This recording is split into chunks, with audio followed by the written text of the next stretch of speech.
All right, guys, what's up? Frequency Control Show, episode 973.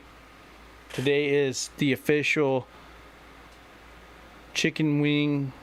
National Chicken Wing Day. I don't know if you guys ate wings. If you did,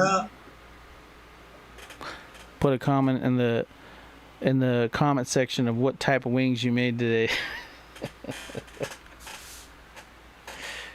National Wing Day or something? It is National Wing Day today. I did not know that. All right, turn your mic up a little bit, Will. You're doing good. Just a hair. I did not know that. Perfect. So, National Wing Day. Yeehaw. I made wings today. I did Asian, and then I did like some barbecue stuff. Pretty damn good. Neil Sarop, if you look him up on Instagram, the best rub you'll find. And meat, beef, all of it. He does all competition stuff. I just bought probably $80 worth of that stuff. It's really good.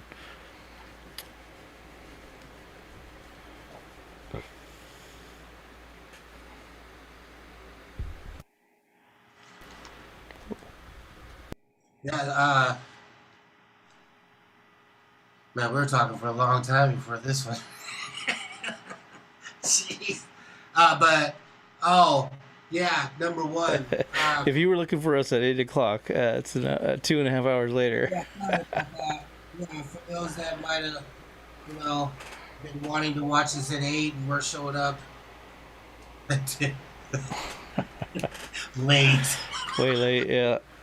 But this was, but there's a reason for that, apologize, but, you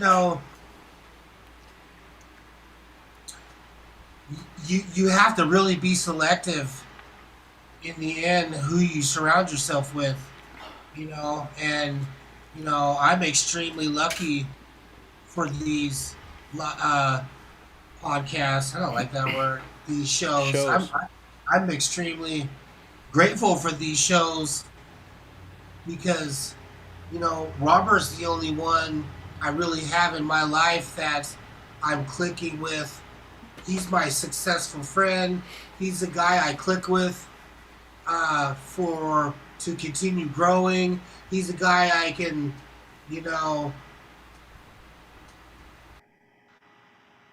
sometimes be able to bounce ideas off of, and it's all good. Lately, it's been okay.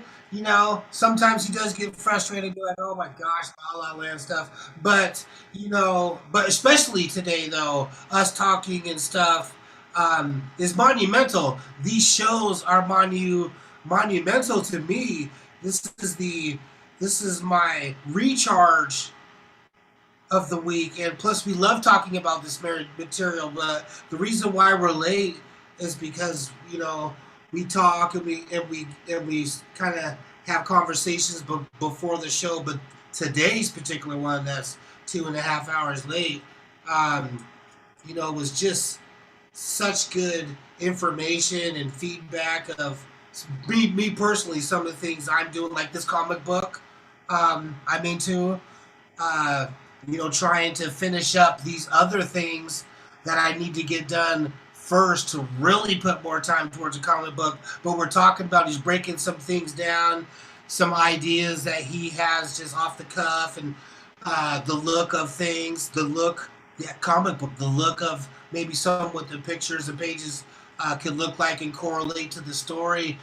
But not only that, but there like magic, what he's talking about is actually the weakest part of the story right now, is exactly what he was given his input on and helped me kind of have some good ideas to maybe where to go with it and take it so it lines up with what I've got going, right, and where I see it going.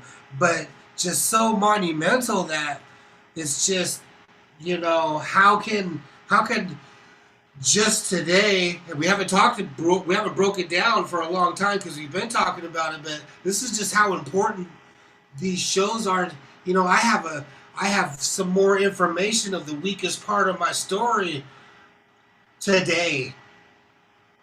that I'm really excited about getting to put more time in, and it's just, but he's the only person I can really talk to this stuff about and is intellectual enough to be able to add value to what I'm doing and help me succeed and um,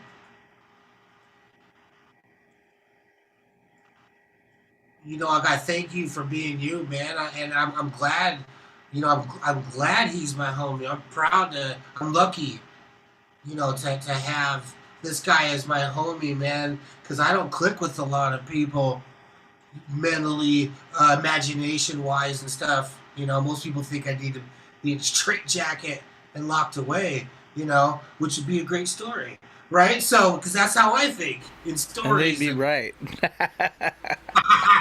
Right? How can I tell? How can I mean, that. So I hear that, and I'm like, well, that would be a great story. How can I tell that story so people want to hear it as well? Like, but anyways, not to get off track. I apologize for being late, but this is how important these shows are in my life, and I can't wait for it to start touching you viewers' lives as well, and this daily takeoff checklist. And I can't wait to hear, to this get popular enough that more people start checking out the daily takeoff checklist, and we finally get feedback on it, like, wow, this completely changed my morning, completely changed my day. I just had the best week of my life and felt powerful. I had somebody be mean to me today, but reading this daily takeoff checklist, I had that barrier to, you know what I mean? So, man, this is so important for us, and it will be important for you, people watching.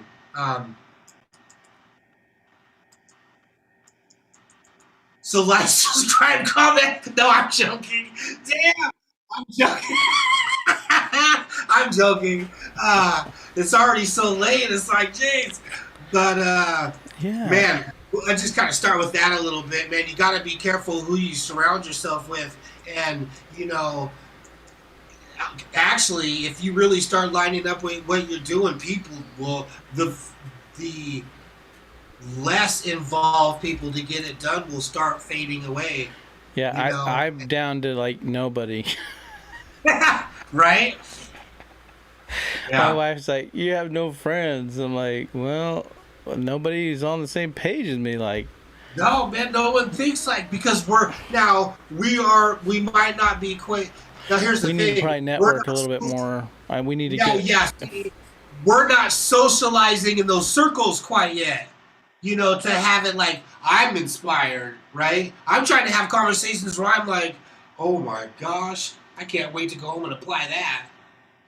We need, more people who are like us and more advanced, have been studying the same material and are successful and can tell us more about what they've done to get there and how this material helped them. Maybe not necessarily maybe a daily takeoff checklist, but what that represents and the steps to create what you want, and focus on that, and concentrate on your action steps and what type of food you're eating, and going to bed at 10 and waking up at 5, being hungrier than the next guy. The whole recipe, right? At one point, it felt like we were starting to get out there with like Phenom and then his friends and that were coming on there. But then that ended for some reason. But it started to like expand and then just narrowed back down. But it's tricky. It's definitely tricky. I like those guys, Rob Lent and then his homeboy. Yeah. Shout out to Rob Lent, Phenom. Yeah, and his other homie who was Joshy, sorry. Who was still in a garage at his friend's house, and then dipped out like, "Hey, homie, I'm out. I'm on a call. Peace." Like, prioritized our call over that, and I thought that it was starting to expand, but then it didn't. But at the end of the day, we just keep going, right? It started looking like, man, this thing's about to turn into like 20 people on this call. Yeah. And it's been nobody for God knows how long. It's been a minute. But at the end of the day, who cares? staying focused, and we're doing what we're doing. We'll still be here every week. The value is still here. So perseverance, I mean, that's a big thing. I was explaining to my son today. Yes. Excuse me, sorry. I was explaining to my son today, like, the only thing that made me not a loser is that I didn't quit. So if you never quit, and you're well, the game's not over. Well, but you haven't made it in 30 years. Just give up already. It's like, no, I'm gonna wait till I'm 100, till I'm dead, And at the end of the day, when I'm dead, you can call me a loser. But you weren't calling me a loser while I'm alive, because I ain't never quit until I'm dead. So a lot of it is like, don't ever count yourself out. Keep going, and most people won't. I noticed my kid. I got this console. It's got 658 games or something of Nintendo on it. Some wild ass number of amount of games. In fact, it's got a few of the Nintendo versions on it. And every game he played Simon's Quest. He played like Contra. He played, all these versions of Spider-Man. All these different games. And he's like, these are so hard. I quit. And he quit within the first 4 minutes. And I'm like, well, you quit in the first 4 minutes. Of course, you'll never beat a game quitting in the first 4 minutes. So yeah, every game is too hard, and you suck at it in the first 4 minutes. Give yourself some more time. Spend some time with that game. Sit there and work on it. Be good at it. I became the best Street Fighter player, and I challenge anybody on Earth to play me. I haven't played Street Fighter since I was 15. I'm 43, so you're talking almost 30 years. I jumped on that game, beat the whole game start to finish the first time I played it. All the way to the end. I beat the whole game. I haven't played it for 30 years. That's how good I was at that game. But that game cost me probably $1,000 in quarters as a kid. Going to the arcade and playing nonstop, battling people that were better than me, and I never quit until I was really good. And that's it. It's like one thing is you just never quit. I don't even know what our point is, but that's just something about what I'm talking about. It's like not quitting, perseverance, and that's the only way you lose. Yeah, another thing, we were so long, man, we could talk about everything we were talking about. I know, we should have just recorded. And that was the podcast. So Robert also, during another reason why we're 2.5 hours late, he's kind of breaking down something to me that was relevant to right now what we're talking about. He was talking about, like, why am I doing this again? Why am I scheduling every second of my day? Why am I getting frustrated if I, screw off for an hour and didn't get something done? Why am I doing all this? You know what I mean? And I wanted to tell him then, but I was like, this would be great for a podcast, for our show. And then, lo and behold, because that's how things work out. Here we are. Character. Definition: character. Following through on a decision long after the initial excitement and anticipation has faded away. Right? And he's kind of at that point where kind of maybe some of that excitement kind of fading away, like, why am I doing this? Why am I doing this? But that's like a true sign of character is what he's talking about, is never quitting and keep going. Fault character is following through on a decision long after the initial excitement and anticipation has faded away. You can't.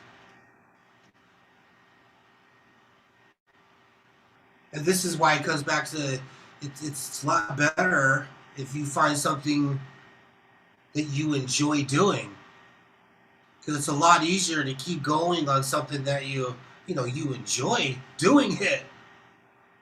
That's why it's so important to get this daily takeoff checklist and learn how to clearly define what you want so you know you're taking the correct actions to get there and not just taking actions without knowing what you want or just knowing what you want all the time and not taking any action towards it. That's why it's so important. What are you good at? Or even before you define it, what am I good at? What can I do better than everyone else that I enjoy doing? Or maybe, what do I enjoy doing enough that I want to do so much to become the best at it? You know, figuring these things out so you can clearly define what it is you want. So now you're taking the correct actions for what you want, and not just taking actions and not knowing where you're going.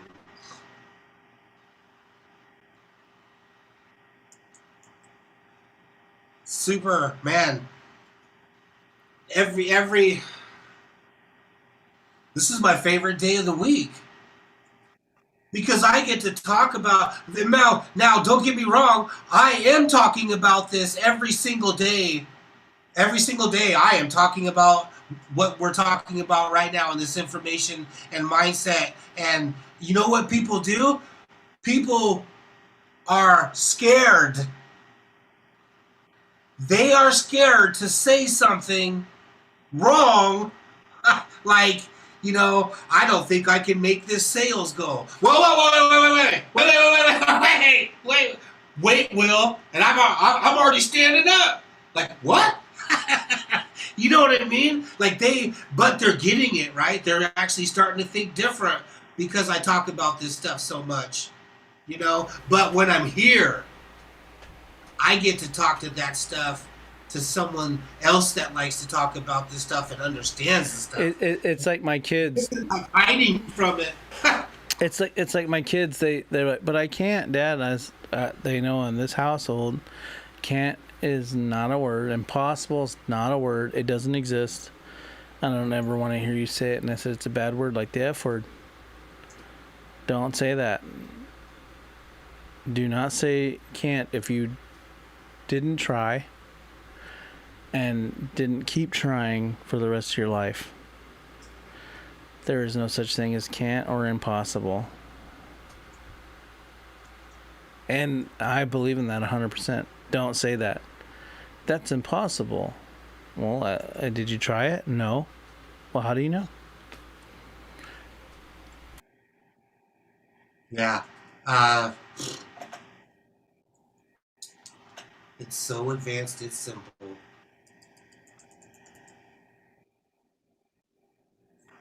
Think of anything great that anybody great did before it was done was said to be impossible and can't. There's no such thing as a light bulb. I can't. There's no such thing as an iPhone. I can't. There's no such thing as a computer. I can't. Car can't. Like gun can't. Like there's just so many can'ts before the thing was invented. TV can't. Cell phone can't.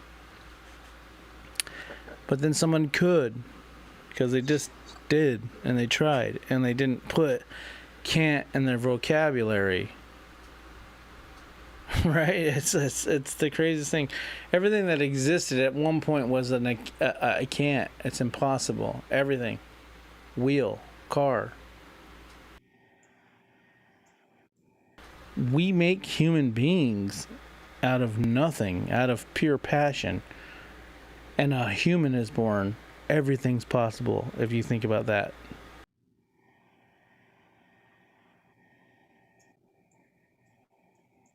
That's why you have to be different. You have to, Aristotle Onassis, right, at the end of one of the world wars, right, he became the wealthiest person at the time because he was able to discern fact from opinion. At the end of the World War, off the top of my head, I can't remember which one exactly, so I apologize for that.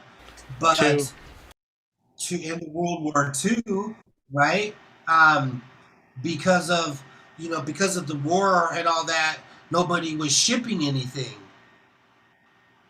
right? Because ships are getting blown up and stuff, right? So nobody was shipping. So then the war ended, and there was just massive ships everywhere, right? That everyone was trying to get rid of, all these ships. You couldn't, if you owned a ship, you're in the loss. You need to get, if you need to get rid of your ship. You know what I mean? So there was just a massive amount of ships and people, and the fact was the shipping is dead. You got to get rid of your ships. If you have ships, you got to get rid of them. Shipping wasn't dead. The war was over, so there were a bunch of ships. Nobody was shipping, so they thought shipping wasn't a need, but you couldn't ship because the war was on. They were trying to get rid of their ships, Well, this guy sat down, you know what I mean, and because he was able to discern fact from opinion, because what people think are usually facts are actually just people's opinions. Right, because everybody was saying there's no need to ship. Nobody's shipping. Shipping is dead. Rid of the ship. Shipping wasn't happening because we were in the middle of a war. Right. So you can't ship to the, but we had all these ships from the warships. Then, go ahead. So he sat and was thinking and was like, well, if things go back to the way they were before the war, there isn't enough ships. You know what I mean? There isn't enough ships. And then what ended up, so he went and bought every ship he could. And then what happened is, because of the war, now we have gone to different places. Pizza, all of a sudden, and all this type of stuff, new stuff. Now shipping became even more prominent and profitable because of the war, at a time when everyone's thinking you got to get rid of these ships. But one person sat there and was just like, I don't know that, I don't believe that's a fact. I think that's an opinion, because if shipping would go back to the way before the war, then there is not enough ships. And this guy became the wealthiest guy at that time, because he was able to discern from fact and opinions. So yeah, he went ahead and bought all the ships. War's over. Now shipping is in high demand, and he has all the ships. So now he's got ships. But now they're even going to places that they weren't going before the war because of the war, and it was even bigger than it was before the war. And I forgot why we started this, but it was about like having that mindset, you know what I mean, that anything is possible. And not listening to all the naysayers, And listening to the people saying that you can't do this, or that's not going to work.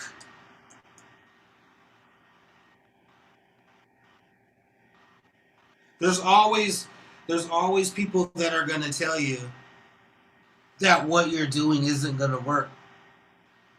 Why would you do that? Especially if you're big imagination and you're thinking big things. There's always going to be doubters.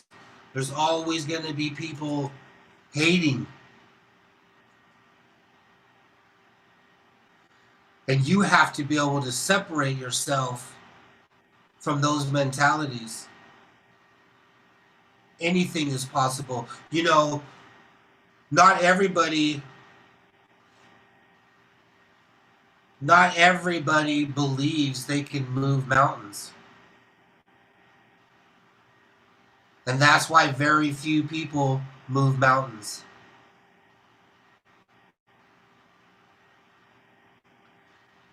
Because so many people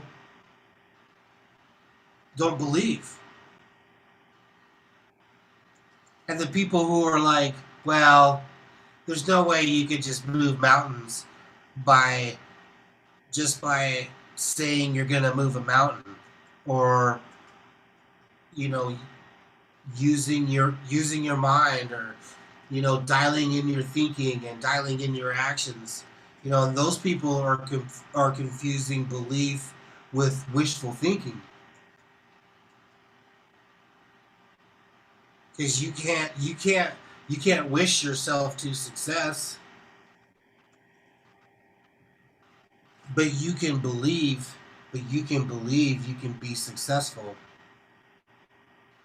And in that belief, you will create the right opportunities and the right actions to keep moving forward towards what you want. It's hot. And there's nothing magical about the power of belief. A positive I can attitude is where you generate the power, your skills, and the energy needed to succeed.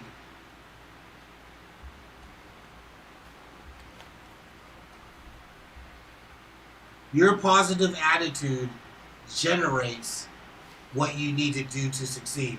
Just like a negative thinking and a negative attitude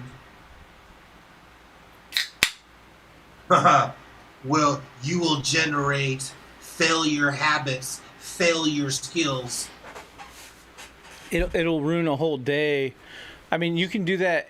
You can be the most positive person, but just have weak negative moments, and you'll notice that I do it all the time.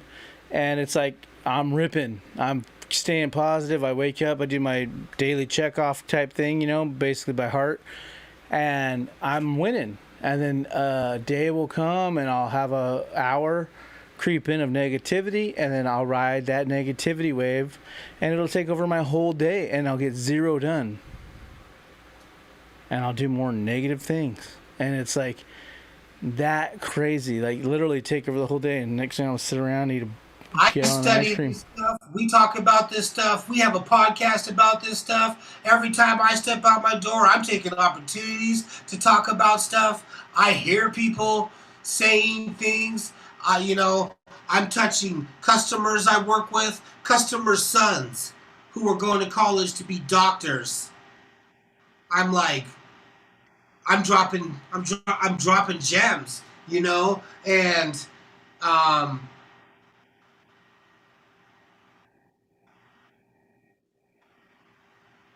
and I can ruin my day in 2 seconds. I study, we talk about this stuff, we try, but I can ruin my day in 2 seconds by thinking, I don't want to tell you, but I have to be careful. I have to keep thinking about this kind of stuff, because my imagination, I have a really strong imagination, so it's really easy for me to go hit that switch of imagining a different conversation I'm not trying to have. Oh, and guess what? A conversation that hasn't even happened yet. And it'll ruin now that's why I need to, maybe need to be in a straitjacket, locked in the padded room, because I'll make up I'll make up a negative conversation and ruin everybody's day. Not just my day. I'll ruin everybody at my job day as well. And that's just not. So it just, we're always working it all the time, and I am addicted to it, but I all the time, but I am teeter-tottering on having a horrible day all the time as well.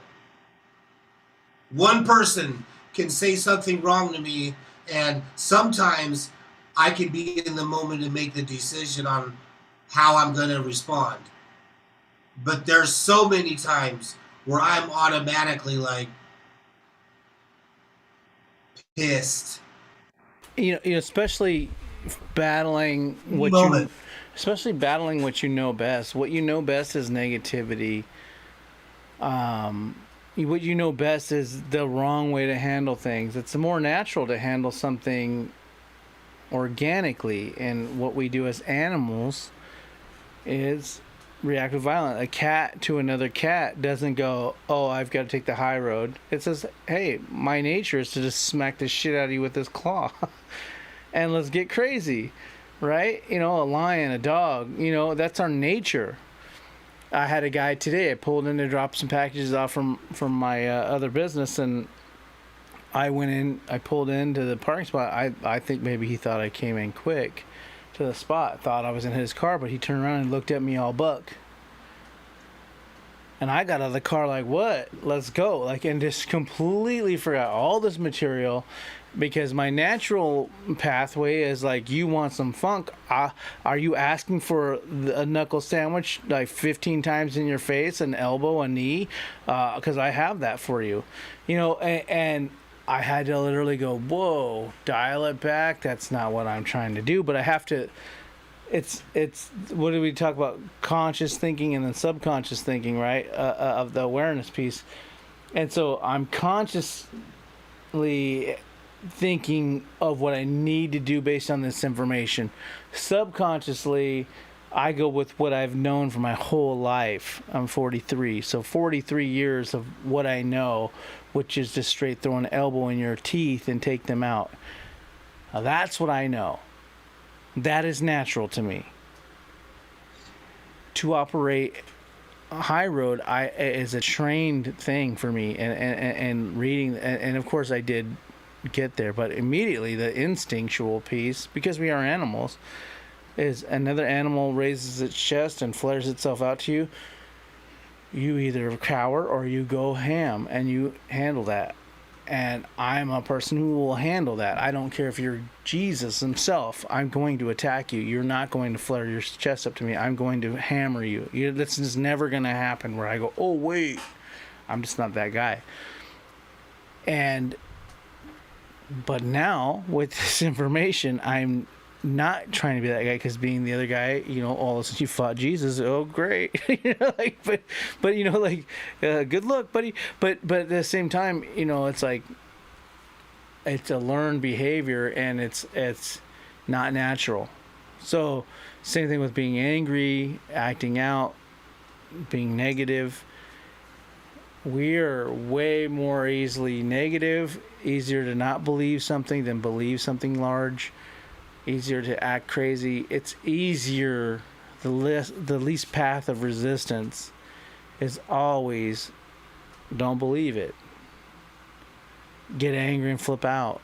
Like, control is the hardest thing, and control is where you control your behavior, you control what you think about, you control what you're doing, and having control is the hardest thing to do. And this information will help you, and it starts out with having control of your day in the beginning, like even eating good, having control of your day, like going, I'm going to start out eating good. And guess what? Starting out eating good from the jump during the day will help you continually make great decisions, because you've already gone down so far and have so much skin in the game on healthiness. You don't want to ruin it by dinner. But if you start out your day with a fucking Cinnabon, you're like, you know what? Screw it. Yeah, like bring on the burger and fries. I already fucked up today. Like it's like so you start out the day good. So it's the control piece, and that's hard because your mind has those mental or those neural paths that just take you like, where it's the easiest thing. I know someone steps to me, I'm going to kick your ass. It's just where it is. I mean, or you might win. Who knows, right? If you're like Big John Studd. But then I'll just put my gun in your mouth. But my thing is, at the end of the day, like, my neural path says go here. And I mean, this guy approached me all crazy, and I immediately went there with it. And I even had kids in the car. And then I was like, whoa. I just looked him in the eyes. He knew I was ready. He turned around and walked away. Thank God, because I would have snapped his neck. But my thing is, immediately, that's where I'm at, But you have to literally consciously think this stuff until it becomes part of like your thing. And it's more and more that way now, to where it's easier for me to go, nah, not trying to even do that. Even, for instance, my wife and my kids were out of town for 3 days, and I was like, man, I really want to just go out to the bar and tear it up. But I'm like, is that really what I want? Or do I want to finish these marketing stuff and get this stuff done, do this music? No. And so I never did go. I mean, I literally started driving to the bar, like going, hey, this would be cool.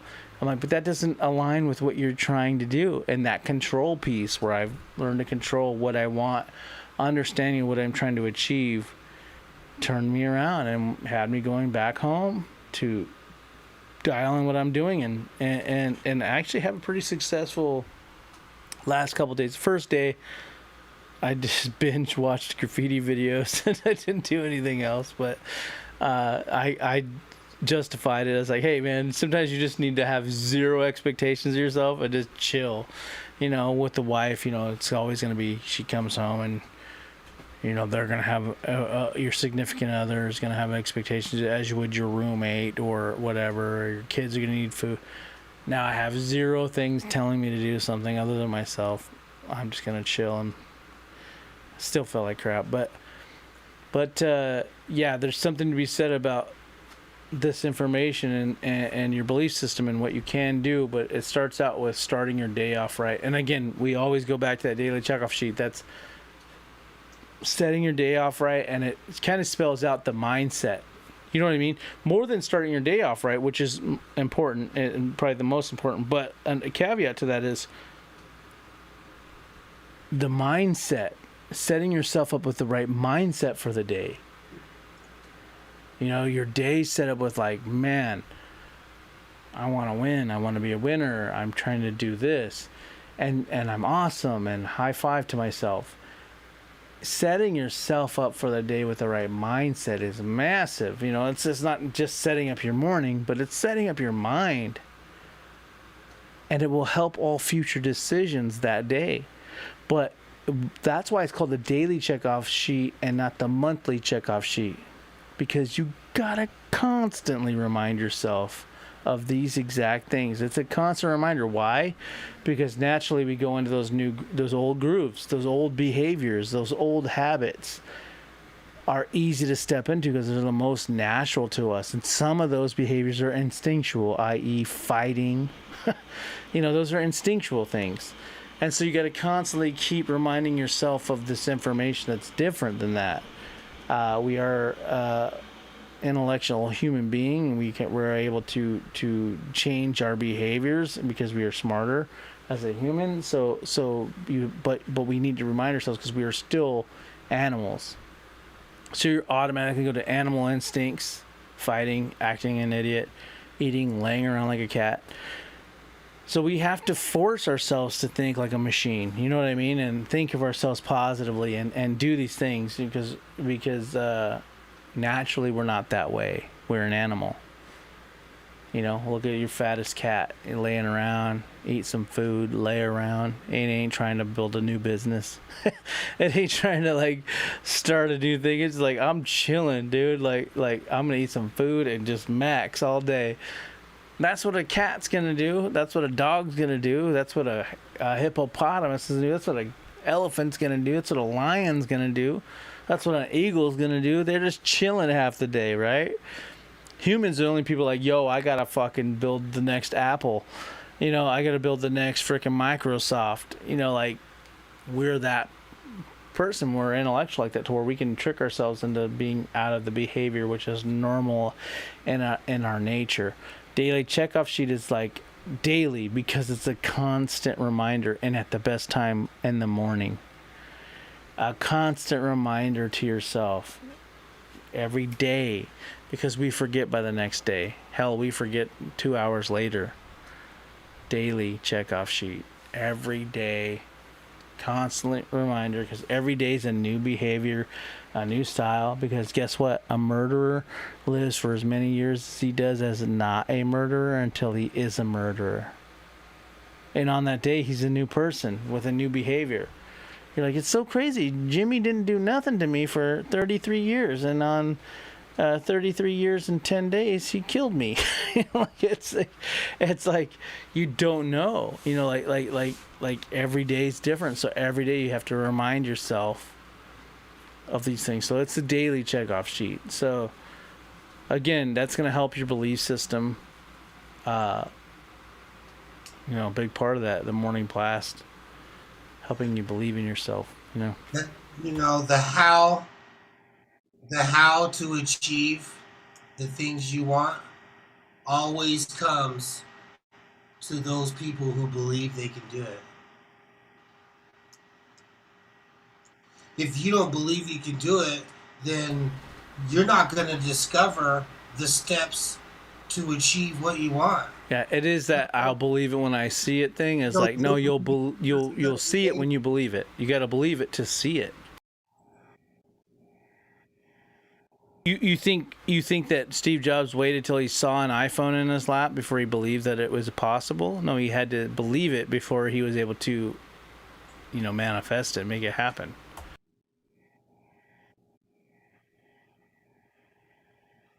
People who don't believe in themselves or believe they can achieve whatever it is they don't believe they can achieve, their behaviors never change. Their behaviors remain the same as the average person. That they are going to continue to be average. But if you believe in yourself, you are going to believe in what you want to achieve. You are going to be able to discover the steps you need to take for that to happen. The actions you need to do, you will discover them when you have belief you can do it, even though you might not know how at that time.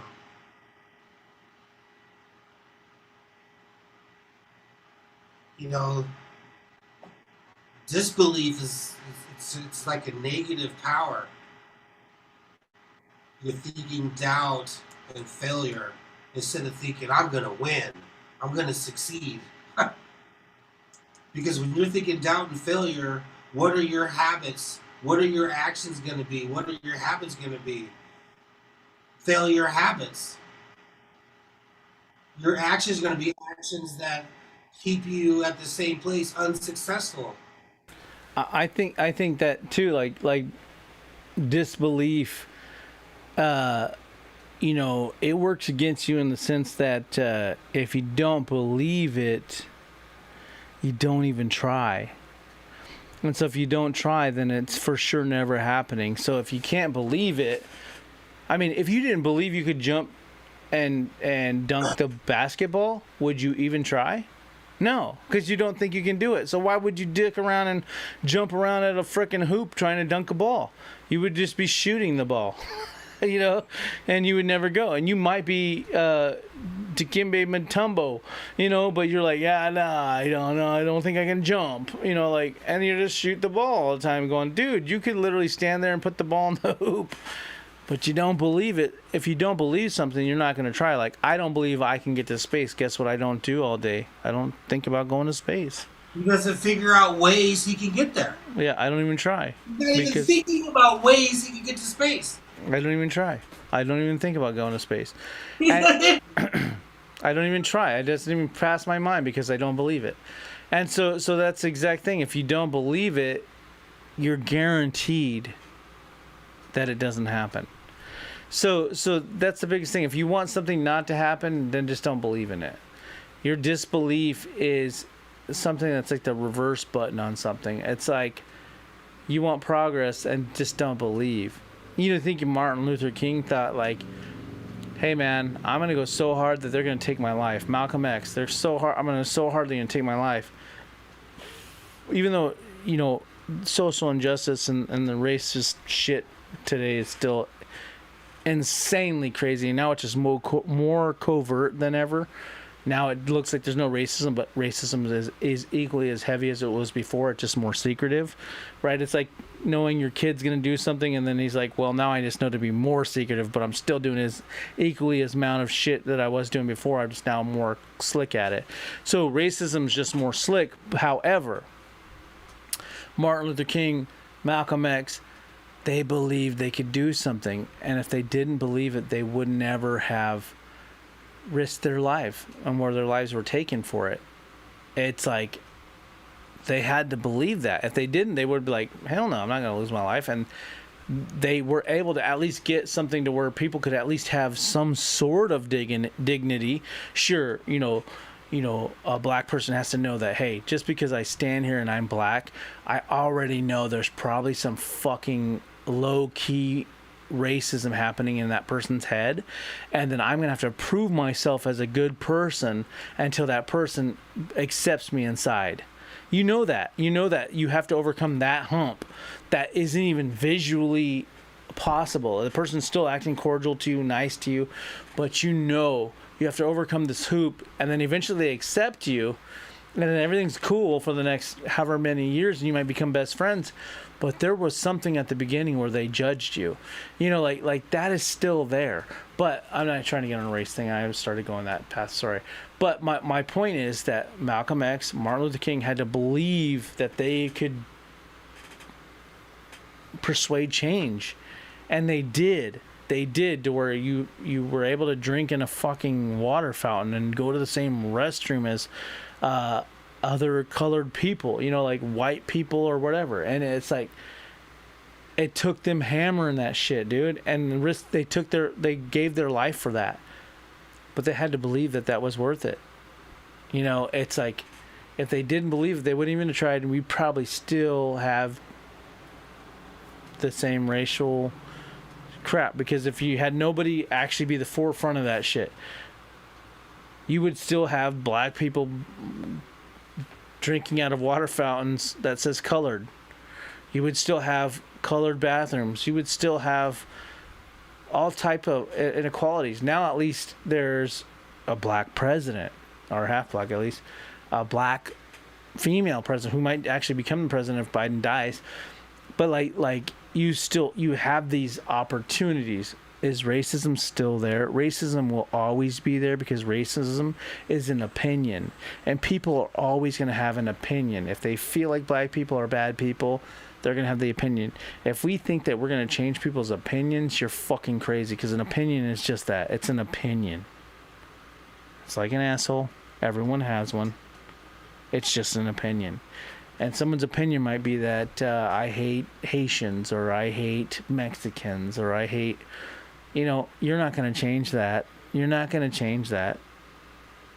You're not going to make them feel that it's right to be nice to Haitian people or Mexicans. It's just not happening. Good luck. You're fucking fighting a non-winning battle. You're trying to change opinions. However, changing laws that were laws to not let people be equal is what we need to be able to do. You can't change opinion, but we can change the laws. And that's what Martin Luther King and Malcolm X were able to do, one for more violently and the other one more controlled. And if they hadn't had a high belief system, it would have never happened. They believed it could happen, and change did happen. Change on a legal level happened. No, you didn't change the KKK guys' feelings. However, legally, it was still okay to eat at the same fucking restaurant and shit in the same in the same toilet he was shitting in, right? No, you didn't change the KKK guys' feelings, but you could still shit in his toilet. You could still drink in the fountain. You should go in the bar. You could still date his girlfriend. You know, like that's what they were able to do by believing in it. If they didn't believe in it, they would never have tried, meaning we'd still have segregation right now. Even though there's still a lot of segregation, you know, whether you believe it or not, it's all classism and all that shit where you still can't go to the freaking golf course, and there's certain things where you're in a white, super white neighborhood and you're black and you're driving around slow, cops gonna pull you over going, hey, why are you in here? You're like, it's legal, what the fuck? You know, there's not so, and they're still gonna harass you. However, change still happened because somebody believed in it.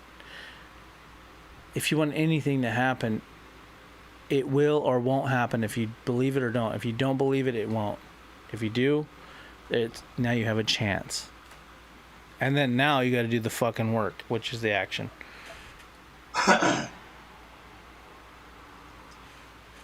Look at all these people that are at these jobs.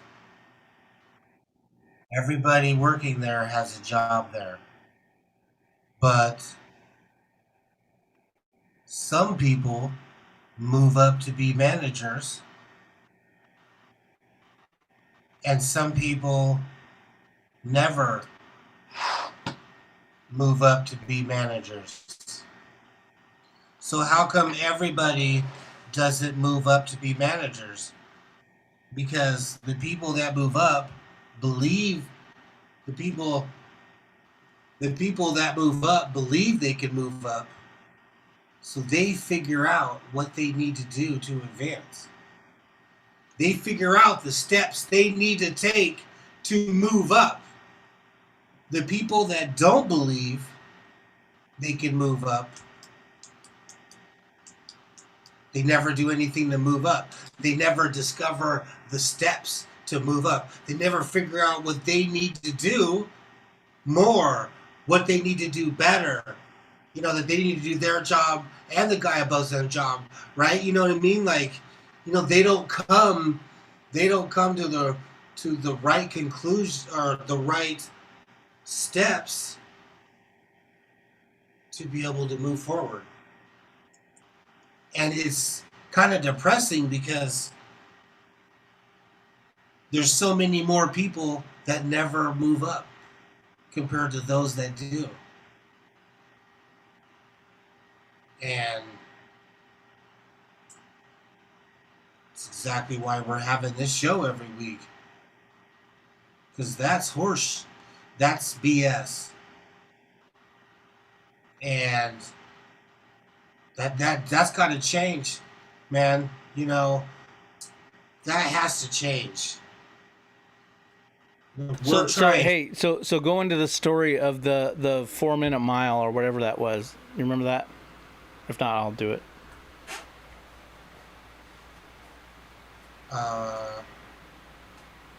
So yeah, believe in yourself is everything. So I'm gonna tell you a little story about a belief system. So if you don't believe it, you can't do it. You physically can't do it.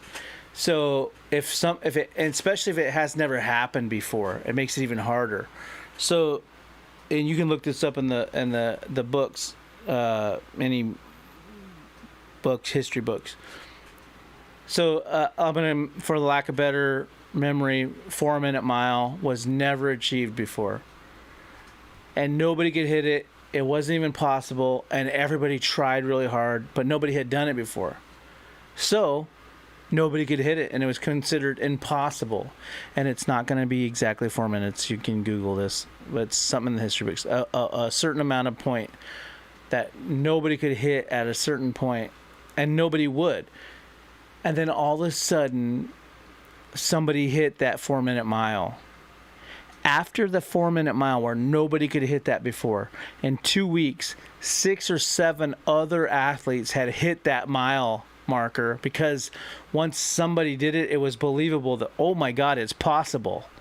And then everybody came through in 2 weeks. Everybody was able to hit the most impossible thing, which was this 4 minute mile.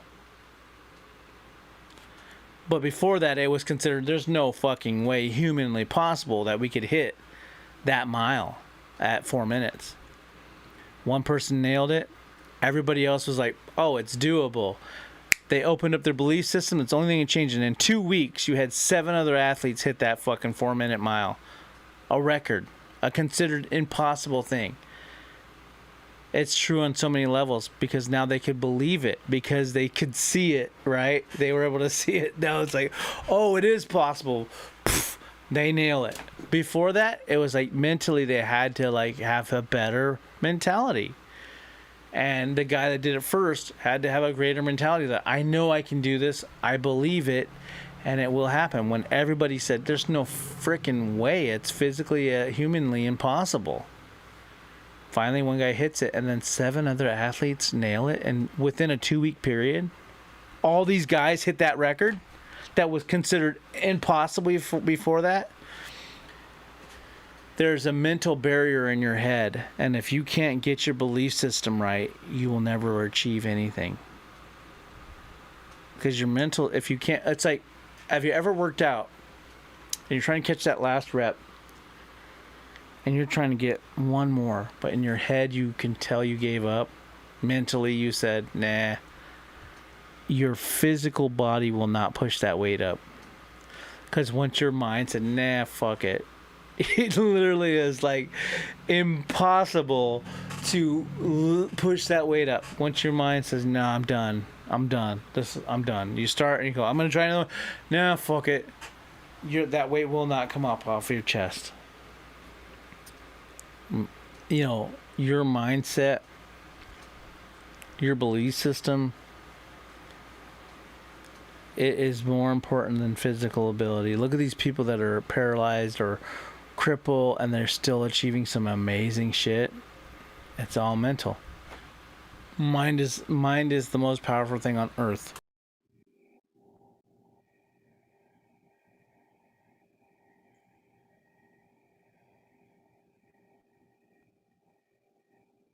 I think that's all I got. Yeah, I think that's a good story to end on. So Google that. You guys do it. Put some shit in the comments. Obviously, I was wrong on the time and how many athletes hit after that. I know it was 2 weeks, and I know it was somewhere near 4 minutes, which was at one point impossible, and nobody could hit it for years. Correct me in the comments. Let me know what's up. You know, let me know you got this far in the video, which is, hell, I don't know. I'm not even, like, somewhere in one of these numbers. Let me know if you made it. If you made it this far, put in the comments the answer to how many experiments Einstein took to figure out the theory of relativity. Then I'll know you made it this far. But anyway, bottom line: like, comment, subscribe, hit that notification bell. Peace out. I plan on this being daily check-off checklist in the sheet in the description. Also, we have some new product coming out. You guys will be able to check out shortly. It'll be massively helpful to you. Peace out. Deuces. Oh, what? Hold on.